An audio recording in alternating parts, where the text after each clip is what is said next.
pre šťastie a ideme na to.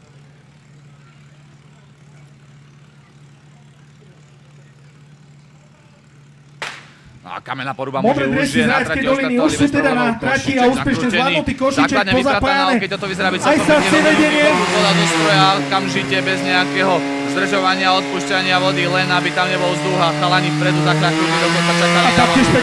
Zo streky celkom pekné a výsledný čas chalanov z kamenej poruby 14.650.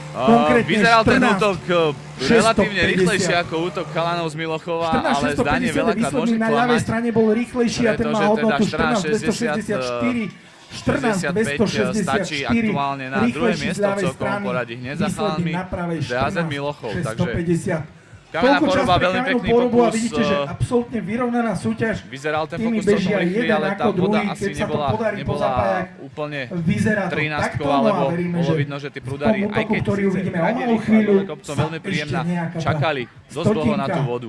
Takže kamenná poruba muži 14.60 výsledný čas a priebežne na druhom mieste v Severoslovenskej asi